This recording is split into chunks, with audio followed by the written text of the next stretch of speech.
A paz de Jesus, meu irmão e minha irmã. Me chamo Adriano. Nós vamos continuar o curso Práticas Espirituais e também um pequeno resumo do Catecismo da Doutrina Cristã.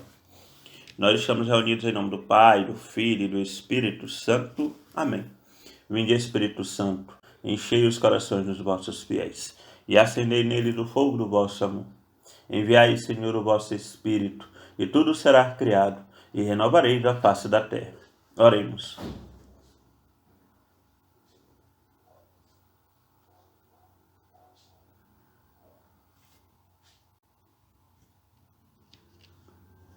Pai nosso que estais no céu, santificado seja o vosso nome. Venha a nós o vosso reino, seja feita a vossa vontade, assim na terra como no céu.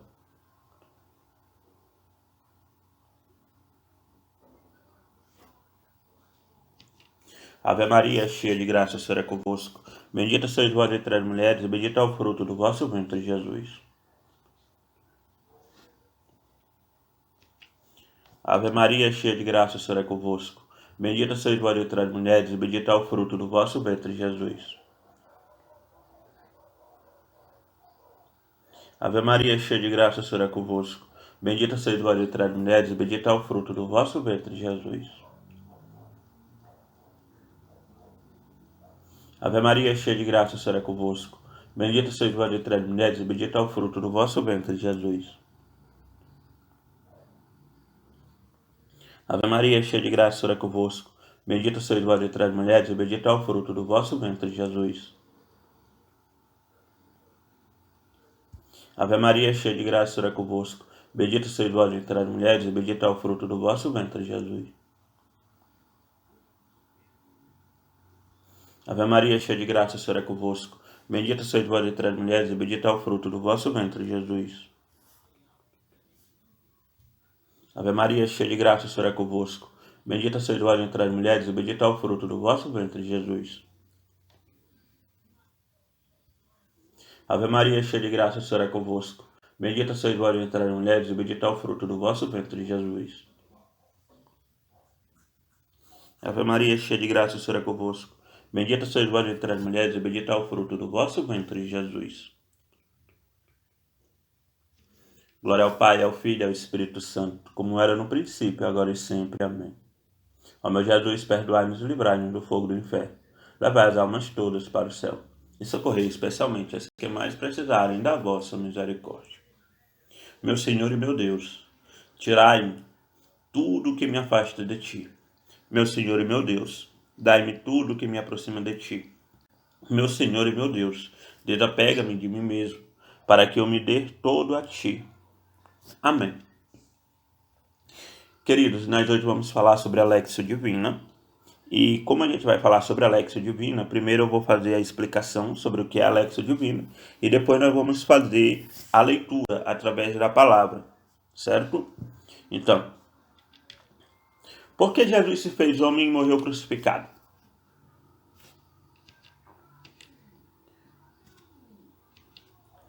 Deus se fez homem para nos redimirmos do pecado e do inferno e para ensinarmos o caminho para o céu.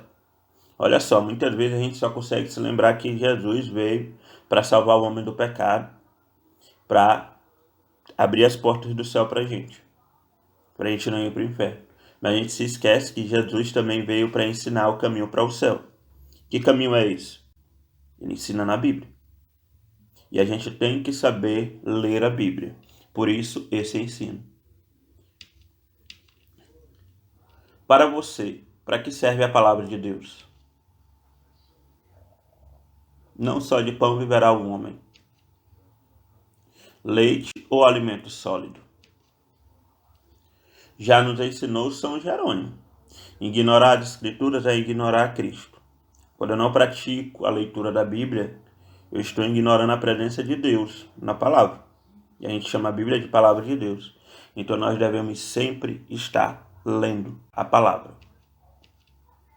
Não esqueça, ninguém ignora que, entre todas as Escrituras, mesmo do Novo Testamento, os evangelhos têm em primeiro lugar, enquanto são o principal testemunho da vida e doutrina do Verbo encarnado, nosso Salvador. Nós temos que conhecer os evangelhos. Nós temos que dominar cada um dos 4 evangelhos, saber o que Jesus disse, saber o que Jesus não disse, para que a gente possa, além de praticar também, conhecer. A fé leva ao conhecimento. A fé não leva à ignorância. Então nós temos que ler a palavra. Lâmpada para os teus pés é a tua palavra, ó Senhor. Lâmpada para os meus pés é tua palavra, ó Senhor.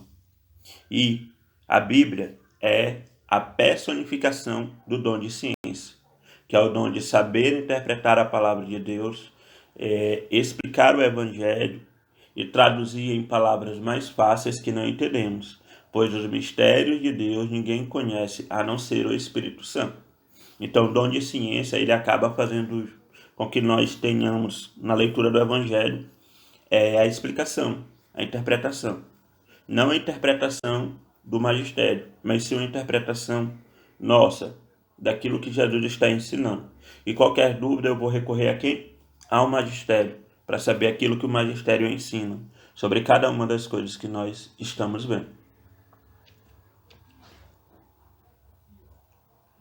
Me dê um motivo para ler a Bíblia todos os dias. Eu lhe dou 10, amigos. Primeiro, para saber aonde vai. Segundo, para ter alegria. Terceiro, para ter sabedoria. Quarto, para ter mais fé. Quinto, para encontrar libertação. Sexto, para obter êxito. Sete, para ter uma vida pura. Oito, para obedecer a Deus. 9, para distinguir o bem e o mal. 10, para viver em paz. Está aí, 10 razões para você ler a Bíblia. O que é Lectio Divina? É uma expressão latina que significa leitura divina, leitura espiritual e leitura orante da Bíblia. É deixar-se envolver pelo plano de salvação de Deus. Deus ele quer nos salvar. E se ele quer nos salvar, ele tem um plano. E onde está esse plano? Na Bíblia. Quando eu conheço a Bíblia, eu sei qual é o plano de Deus para a minha salvação. E eu posso colocar em prática aquilo que ele está ensinando. O passo 1 da Lectio Divina é a leitura, certo? E aí, o que tem a leitura? Você vai ler, atento aos detalhes, o ambiente, o desenrolar dos acontecimentos, os personagens do texto, quais são os diálogos, a reação das pessoas, vai procurar perceber os seus sentimentos, as questões mais interessantes, as palavras e os trechos que chamam mais atenção. Esse passo é o que se exige o maior esforço da nossa parte. E após eu terminar esse momento de leitura, eu vou responder essa pergunta. O que fala o texto? Aqui não é interpretação. Você vai pegar aquela parte do texto que você achou mais interessante, vai grifar, vai anotar no caderno. E ao anotar no caderno, você vai deixar ela ali. O segundo passo é a meditação. É o momento de se colocar diante da palavra, é hora de ruminar, saborear a palavra de Deus. Na meditação, vamos questionando e confrontando a passagem com a nossa vida, por meio do Espírito Santo.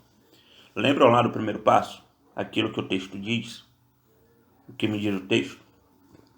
Esse passo, ele me faz ver quais são os pontos da leitura que foram mais interessantes para mim na hora da leitura. E agora eu vou pegar esses pontos mais interessantes e vou meditar. Por que o Senhor quis falar de maneira pessoal para mim isso? Por que o Senhor colocou isso?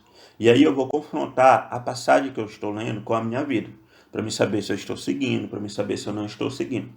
Então, a segunda pergunta, para a meditação, você vai fazer a seguinte pergunta: o que diz o texto de forma pessoal para mim?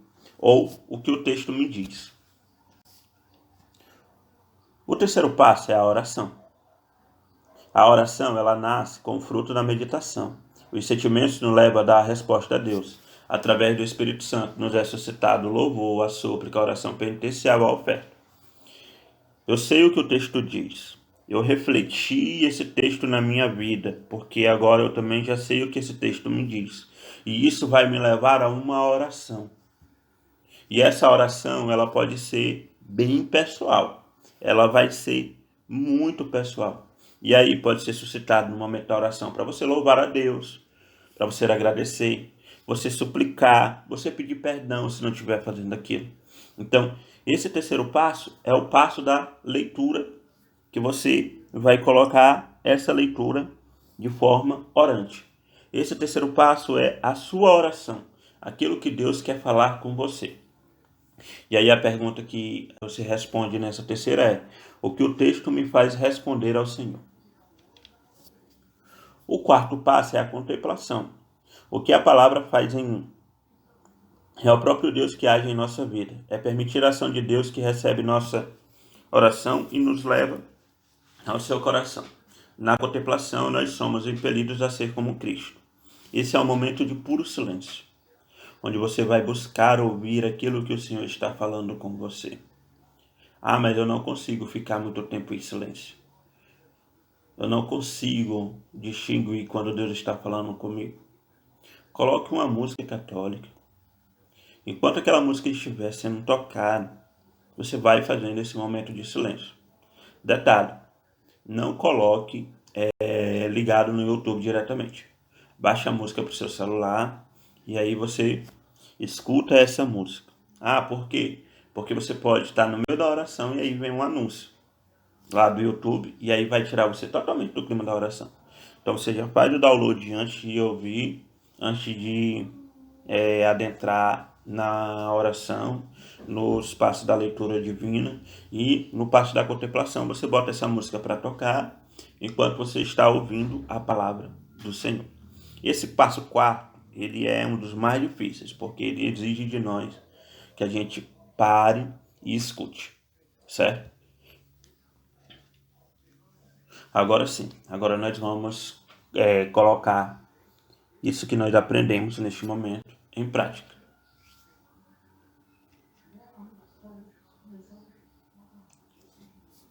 O Senhor esteja conosco, Ele está no meio de nós. Aclamação do Evangelho de Jesus Cristo segundo São Mateus. Glória a vós, Senhor. Eu faço um sinal na testa para que eu possa acolher na mente a palavra de Deus.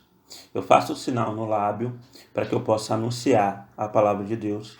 E eu faço um sinal no peito ou no coração para que eu possa conservar essa palavra no meu coração. Vocês são o sal da terra. Ora, se o sal perde o gosto, com qual poderemos salgá-lo? Não serve para mais nada. Serve só para ser jogado fora e ser pisado pelos homens. Vocês são luz do mundo. Não pode ficar escondida uma cidade construída sobre um monte. Ninguém acende uma lâmpada para colocá-la debaixo de uma vasilha, e sim para colocá-la no candeeiro, onde ela brilha para todos os que estão em casa. Assim também, que a luz de vocês brilhe diante dos homens, para que eles vejam as boas obras que vocês fazem e louvem ao Pai de vocês que está no céu.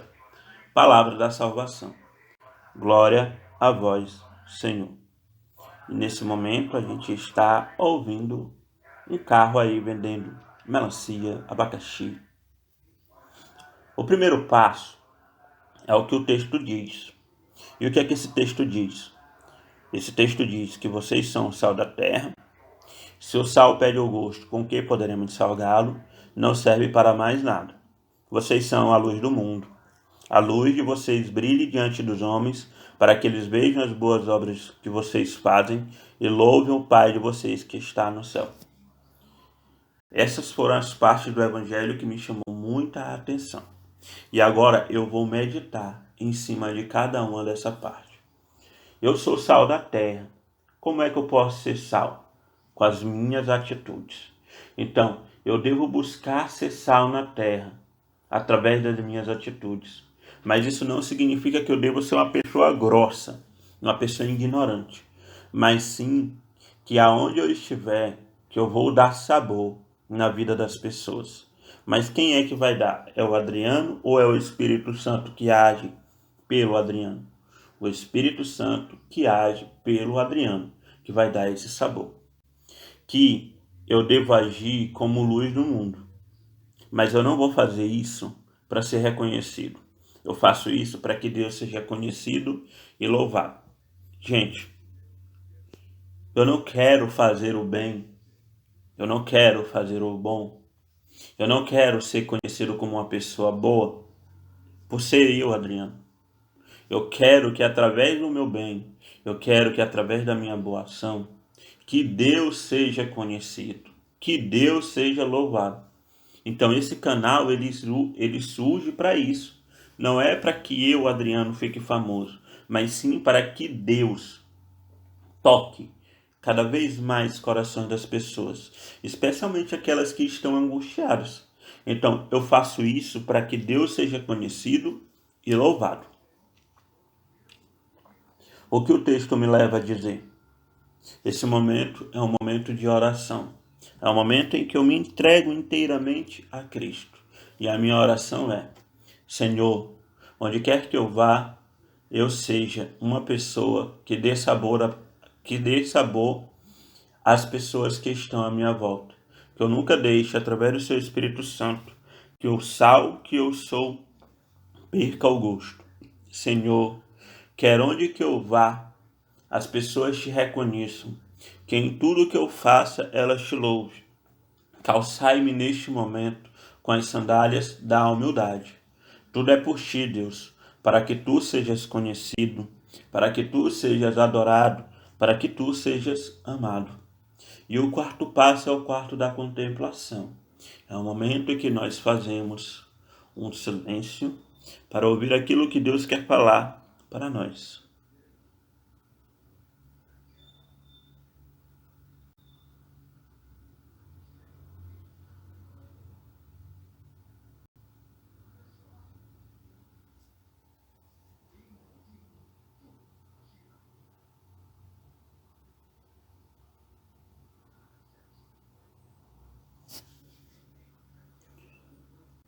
E o Senhor tem falado que você, ao entregar seus planos nas mãos dele e dizer para ele fazer a vontade dele, que você será muito feliz, porque ele vai realizar tudo aquilo que ele tem de bom para a sua vida. Entregue, meu irmão, esses planos, esses projetos nas mãos de Deus. Louvado seja nosso Senhor Jesus Cristo, para sempre seja louvado e amado. Nesse momento nós vamos para o resumo do Catecismo da Doutrina Cristã. O sexto artigo do credo, a gente já viu no vídeo anterior até o quinto, fala que Jesus subiu aos céus e está sentado à direita de Deus Pai Todo-Poderoso. O que é que eu falo o que é que eu quero dizer quando eu digo subiu aos céus?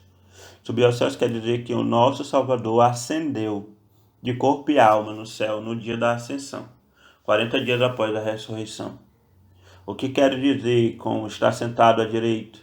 Que Deus Pai é um Espírito e que Jesus, como Deus, é igual ao Pai. E como homem, está no lugar mais alto do céu. Jesus está ao lado do Pai no céu. E quem age aqui na terra, através de nós, através de Deus, é o Espírito Santo, que é também essência do Pai e do Filho. O sétimo artigo diz que ele vai julgar os vivos e os mortos. Do céu, ele vai vir julgar os vivos e os mortos. Jesus, ele vai voltar no último dia para julgar toda a humanidade. E o que é que Jesus vai julgar? Nossos pensamentos, nossas palavras, nossas obras e nossas omissões. E ele falará aos maus para se afastar dele, porque eles não fizeram aquilo que Jesus queria que eles fizessem. E o que ele vai falar para o bem, para aquelas pessoas justas, para irem até onde ele. Vinde benditos do meu Pai, possuir o reino que está preparado. Nós seremos todos julgados após a morte, assim como no último dia. Todos irão ser julgados após a morte, assim como no último dia. Lá em Hebreus, capítulo 9, versículo 27, diz o seguinte: está decretado aos homens que morram uma só vez e que depois disso te siga ao juízo. O oitavo artigo do credo diz: creio no Espírito Santo. O Espírito Santo é a terceira pessoa da Santíssima Trindade. Ele vem do Pai e do Filho. É o Espírito Santo igual ao Pai e ao Filho? Sim. O Espírito Santo é igual ao Pai e ao Filho, pois ele é Senhor e Deus, que nem o Pai e o Filho. Quando foi que o Espírito Santo repousou sobre os apóstolos? O Espírito Santo repousou sobre os apóstolos no domingo de Pentecostes, sobre forma de línguas de fogo. Por que o Espírito Santo repousou sobre os apóstolos? O Espírito Santo repousou sobre os apóstolos para confirmá-los na fé, santificá-los, dar-lhes o poder de fundar a igreja. O nono artigo diz: creio na Santa Igreja Católica, na comunhão dos santos. O que é a Igreja Católica? É a união de todos os fiéis sob uma cabeça. Quem é a cabeça da Igreja Católica? Jesus Cristo. A Igreja tem alguma cabeça visível na terra? Sim, a Igreja tem uma cabeça visível na terra. É o Bispo de Roma, o Vigário de Cristo. Por que o Bispo de Roma é a cabeça visível da Igreja? Ele é a cabeça visível da Igreja porque ele é o sucessor de São Pedro, a qual Cristo escolheu para ser cabeça da Igreja. Como eu sei que Cristo escolheu Pedro para ser cabeça da Igreja? Eu sei que Cristo escolheu para ser cabeça da Igreja porque Cristo disse-lhes: Tu és Pedro, e sobre esta pedra edificareis a minha Igreja, e as portas do inferno não prevalecerão sobre elas, e eu te darei as chaves do reino dos céus. Eu quero pontuar uma coisa que a gente deve começar a reformular. Costumamos dizer que a igreja ela é santa e pecadora. Não, a igreja em si, imaculada, é santa, porque a igreja não peca. E por que nós dizemos que a igreja é santa e pecadora? Porque nós dizemos que a igreja é formada por homens, e os homens pecam, mas quem peca é o homem, não é a igreja. E uma das promessas de Cristo para Pedro foi que as portas do inferno não prevalecerão sobre a igreja. Quantas e quantas coisas nos acusam, quantas e quantas coisas tentam dizer que a gente faz que não vem de Deus, mas é essa a igreja católica que vem desde os apóstolos. É essa a igreja católica que vem desde quando Pedro professou a sua fé em Cristo, cheio do Espírito Santo. Vão nos acusar de mais coisas ainda, mas as portas do inferno nunca vão prevalecer sobre a nossa igreja católica. Por que não? Porque é promessa de Deus, e promessa de Deus não falha. Como é chamado o bispo de Roma? É chamado de Papa, que significa pai. O pai espiritual de todos os cristãos é o Papa? Sim, o Papa é o pai espiritual de todos os cristãos, e nós devemos rezar pelo Papa. É o Papa o pastor e mestre dos cristãos? Sim, o Papa é o pastor e mestre de todos os cristãos, porque Cristo fez de São Pedro o pastor de todo o seu rebanho, quando disse: apacenta meus cordeiros, apacenta minhas ovelhas. Ele também orou para que a fé de Pedro jamais falhasse, e ordenou a confortar os seus irmãos. O Papa é infalível? Sim, o Papa é infalível. Mas o que é que eu quero dizer quando eu afirmo que o Papa é infalível? Digo que o Papa é infalível, quero dizer que o Papa não pode ensinar erro quando, como pastor e mestre de todos os cristãos, define a doutrina de fé ou moral para ser criada, para ser seguida, para ser crida por toda a igreja. A gente deve ter essa consciência. Jesus colocou Pedro para que Pedro não falhasse. E depois de Pedro, os papas vêm com essa mesma promessa. O Papa, quando ele está ensinando, quando ele vai falar da doutrina de fé, ele não erra. Ah, mas eu não concordo. Lutero também não concordava. Hoje a gente vê quantas e quantas denominações surgiram. A partir de eu não concordo. Não é o eu, é o Cristo. Nós somos apenas um rebanho. E temos apenas um pastor. E esse pastor é o Papa. A Igreja de Cristo tem alguma marca pela qual possamos distingui-la? Sim, a Igreja de Cristo tem 4 marcas a qual podemos distingui-la. É una, santa, católica e apostólica. De que forma a Igreja é una? A Igreja é una porque os seus membros têm toda a mesma fé, o mesmo sacrifício e os mesmos sacramentos, e estão unidos sob uma mesma cabeça. De que forma a igreja é santa? A igreja é santa porque ela ensina uma santa doutrina, oferece meio de santidades a todos e distingue-se pela santidade eminente de muitos e milhares de seu filho. O que significa a palavra católica? A palavra católica significa universal. E de que forma a igreja é católica ou universal? É católica ou universal porque ela subsiste em todas as idades, ensina a todas as nações e é a única arca do Senhor para a salvação de todos. De que forma ela é a igreja apostólica? A igreja é apostólica porque ela mantém as doutrinas e tradições dos apóstolos. E porque da contínua sucessão de seus pastores ela deriva suas ordens e missões.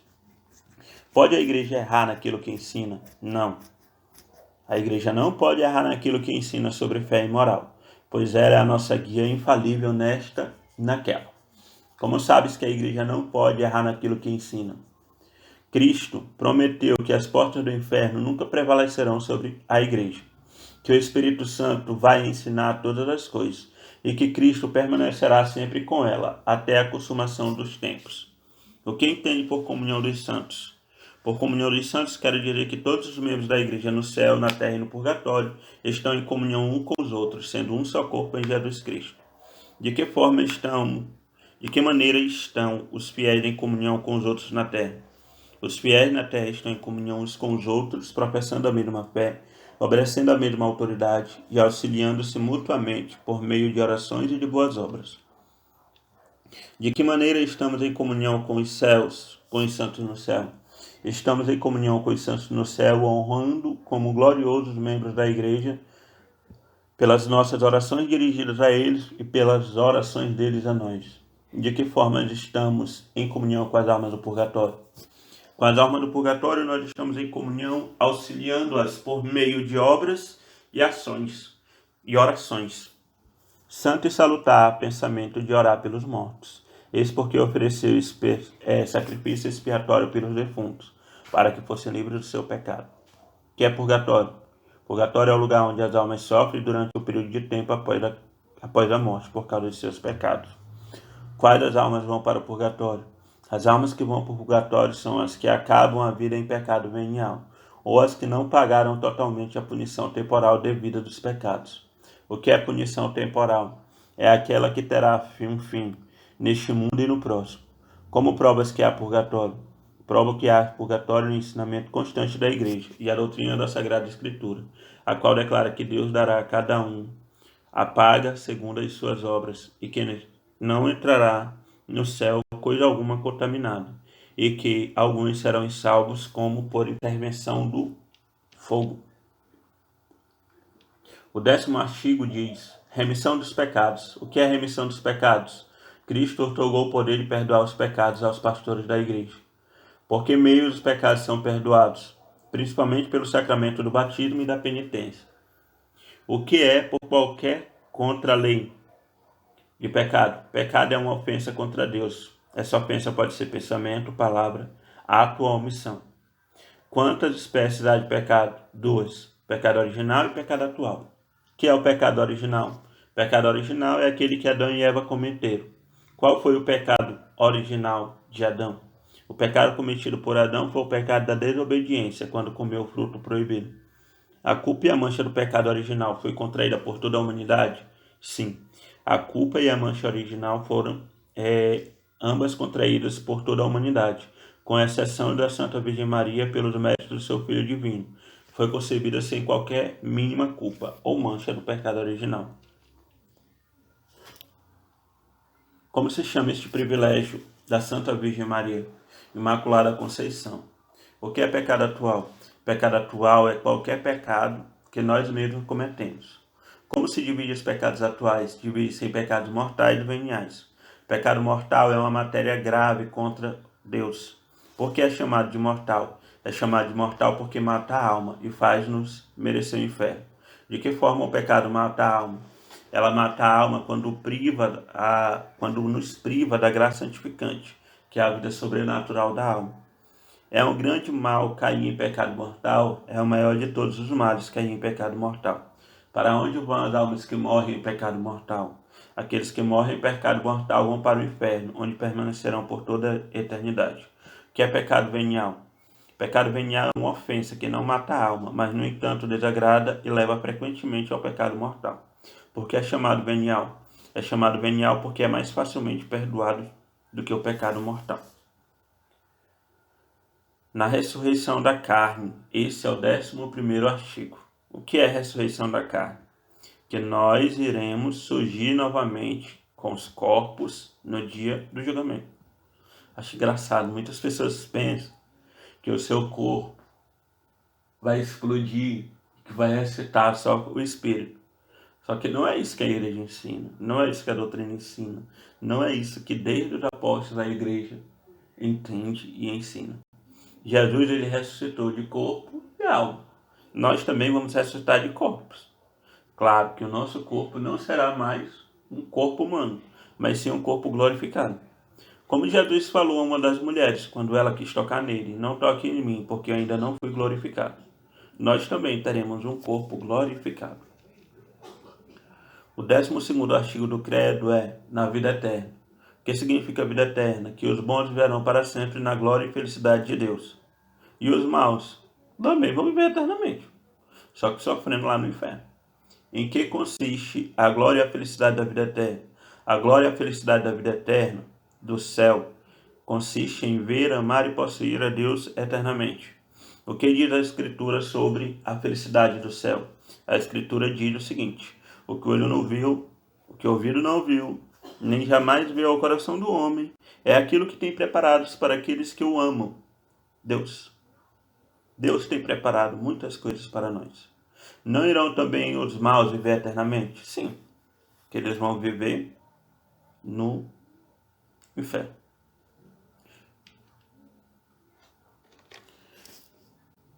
Chegamos ao fim desse ensino. Neste momento eu quero pedir que você abra o seu coração para que nós possamos nos entregar cada vez mais na presença de Deus. Que o Espírito Santo derramado sobre nós neste ensino possa ser transformador em nossa vida. Que nós possamos cada vez mais estar dispostos a nos entregar